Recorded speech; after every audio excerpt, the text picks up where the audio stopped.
Today I figured I would just share with you my attempts at trying to get a slow smoked Texas style brisket on a Weber kettle grill today. I've had this kettle grill for a couple of years now, and I've gotten pretty decent at slow smoking certain cuts of meat. I make a pretty good pork shoulder, which is fairly basic. It's one of the first things you might typically want to try, because even if you mess up, the cook usually ends up pretty well. For heat, I'm going to go ahead and use some Kingsford charcoal today. And for that wood flavor that you want to get, I have some wood chunks that I'm going to intersperse throughout the kettle here. I'll be using mainly some post oak. That's what I was taught during my time living in Texas. And just for a bit of variety, I decided I would add a couple of chunks of pecan wood as well. I just have those in a bag. I'm going to try what's called the snake method today, where you just set up your charcoal around the perimeter of this grate here at the bottom, and you throw your wood chunks across the top, not right next to each other, otherwise you might burn through the charcoal far too quickly. And I have here a pretty cheap aluminum pan in which I'm going to pour some liquid, probably just water. I don't have a lot of different juices on hand right now. I assume this cook will probably take about 16 hours. I have about a 15 or 16 pound brisket that, once I get trimmed up, should come out to around 13 pounds here. So I'm no professional. I'm just a regular person trying to show you my successes and failures in getting decent results from a simple kettle grill. So if you want to stick with me through the journey, I hope you enjoy it. Alright folks, so I've set up my charcoal and wood here for my fire. I'm sure you'll note a few things. Number one, if you're familiar with using the snake method, you might notice that in a lot of videos you see people set up very uniform charcoal briquettes to make sure that their fire stays at exactly a precise temperature, and they use their temperature gadgets and tools to ensure that. I don't have any tools like that, and maintaining a perfectly specific temperature really isn't all that important to me. My main goal is that I keep the fire over the meat burning at less than 300 degrees or so. The temperature gauge on the lid of this kettle grill actually sits over the charcoal, so you're not really going to get a perfectly accurate gauge of what the temperature is over the meat. But I don't think we really need that. And you might be wondering how I'm going to impart much flavor from this wood into the brisket. Now, just based on my own experiences, what I've found is that you don't really need a ton of wood to impart that delicious oak flavor, or applewood flavor if you're cooking something like pork or fowl, into the meat. I just haven't found that to be necessary, and I'll find out if I'm right or wrong about using the same method with cooking this brisket here. I will control the heat with these vents you tend to find on kettle grills here at the bottom. They are not just for cleaning out the ash, and I find that closing this, you'll notice kind of a P-shaped opening, as in the letter P. And when I get this fire going, you'll see that the intake for air is going to be pretty minimal, and that should keep this fire burning for about 8 hours or so. Now, I may come back when the brisket is somewhere between halfway or 2/3 done and restock the charcoal. Maybe a little more wood, but I doubt it. Depending on what time it is, it's about 4 p.m., maybe a little before that right now. If I find that I've burnt through all this wood and charcoal here, and I'll just set my oven at 250 degrees and maybe wrap the brisket up, or just lightly cover it in foil on a baking sheet and let it cook overnight. So here's the brisket we're going to be cooking up. I wish the light were a little better, but I'm going to go ahead and get this trimmed up. I can't really show you that process because I don't have a stand for this camera phone just yet, but I'm going to cook this thing fat side up. Try and get this down to maybe 1/4 inch of fat in the spots that have it. Little spots like this where there's no sort of layer of fat covering, I'll have to kind of work around. And on the bottom here, I'll get some of the silver skin cut off and cut into this decal here, which is a thick band of fat that runs between the flat over here and the point over here on this side. So in the future, maybe I can show you a different cook where I get that done. But for now, I will just show you what it looks like after I trim it. Hopefully it turns out okay. Once that trim is done, I'll be seasoning with some salt, some coarse pepper here, probably throw some garlic powder on it, and maybe even some smoked paprika. Alright, well, I won't pretend this is the most beautiful trim in the world. There wasn't as much fat here on this flat portion of the brisket as I kind of hoped there would be, so I ended up cutting a little deeper than I wanted to. I also have some exposed parts here from the flat and just this really thick band in the decal that I really hope will render out. I'm probably down to about 13 pounds or so on this brisket here. You know, Aaron Franklin says that you learn to make good brisket by first making bad brisket. So I'm trying to give myself a bit of grace here on this journey. And hopefully you all are willing to come along this journey with me. I went ahead and got some charcoals heated up in a chimney. And I threw them, as you can see here on this side of the kettle.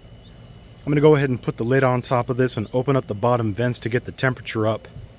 Once it's pretty hot in here, I'm going to open it up, get these grates cleaned, get that temperature closer to what I want it, which would be around 250. Actually, I'm going to throw the brisket on first before I get that temperature locked in. Let me go inside, season up that brisket, and I'll be back out here in a few minutes. These coals are burning pretty hot, and I'm just about to hit my first piece of wood. So I'm going to go ahead and get the brisket on, and I'm going to leave the vents open on the bottom because when I get that brisket on, that temperature is going to drop quite a bit. I'm going to set the brisket over here as far away from the heat as I can, and I'll set the vents on top of the meat so that way the heat and the smoke can hopefully arc over it as it exits the chamber. So I'm going to go ahead and get this cut of meat on there. It ended up looking a little bit better once I seasoned it up a bit. So I'm really hoping that the way this thing is shaped, nothing will burn, and I'll get at least a somewhat decent outcome from this.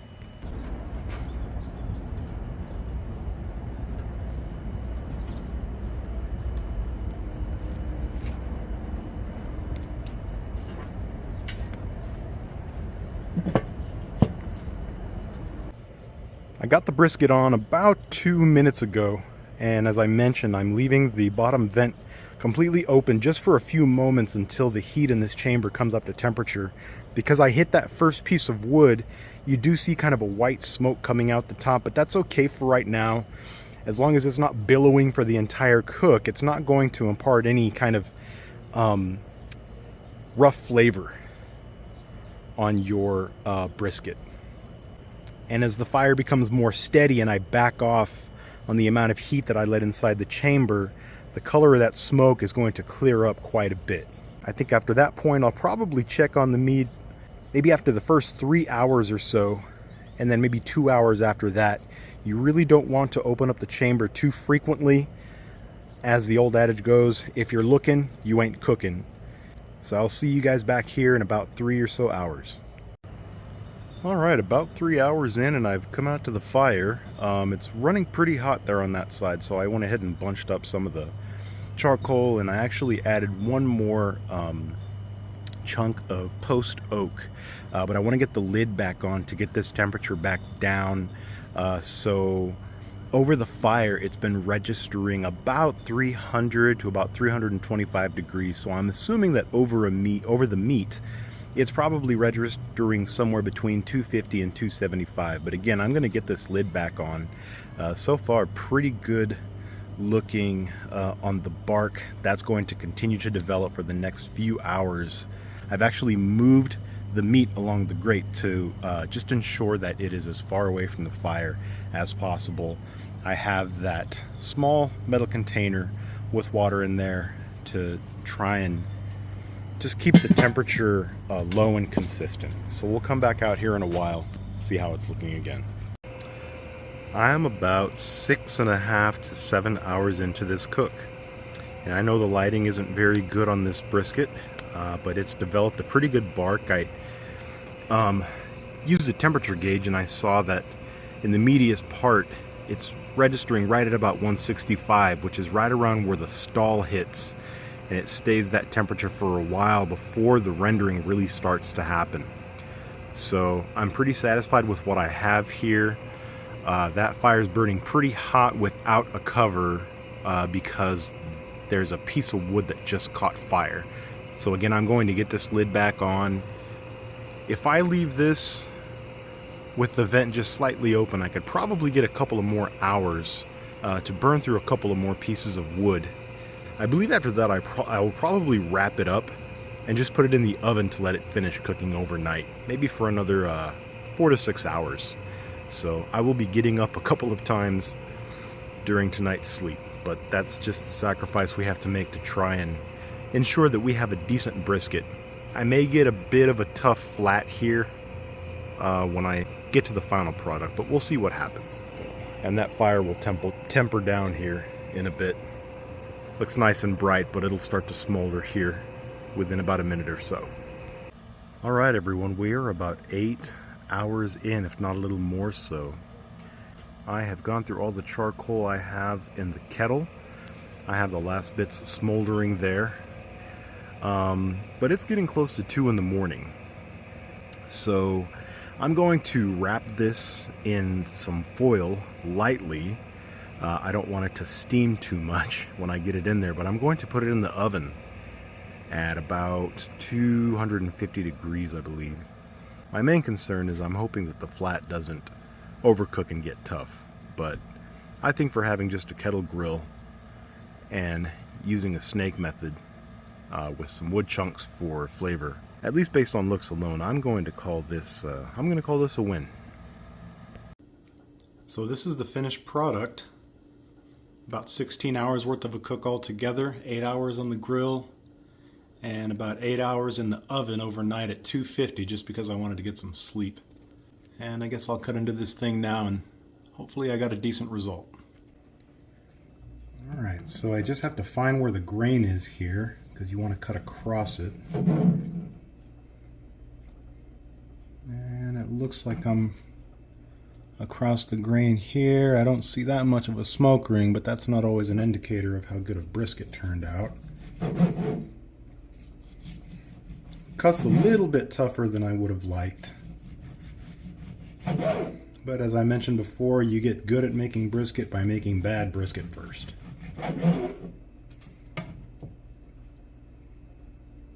And maybe a little bit dry, but doesn't really flop over all that much. But the best thing to do, the best indicator, is how it tastes.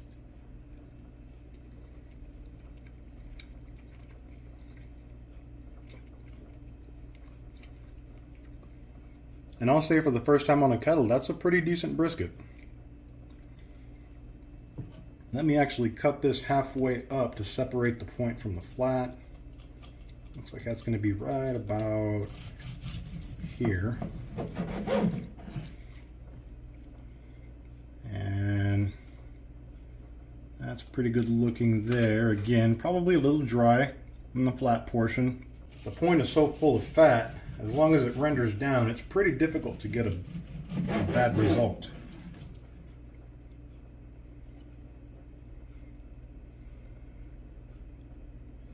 That's not too bad there. I'd probably give this a B- for a first try. Not too bad. And now the best part. Time to eat. Hey everyone. If you made it all the way through the video, I appreciate your viewing and spending some time with me.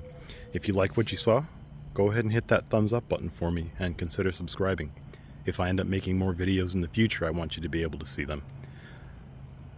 I'll see you on down the road, and until then, peace and love, everyone.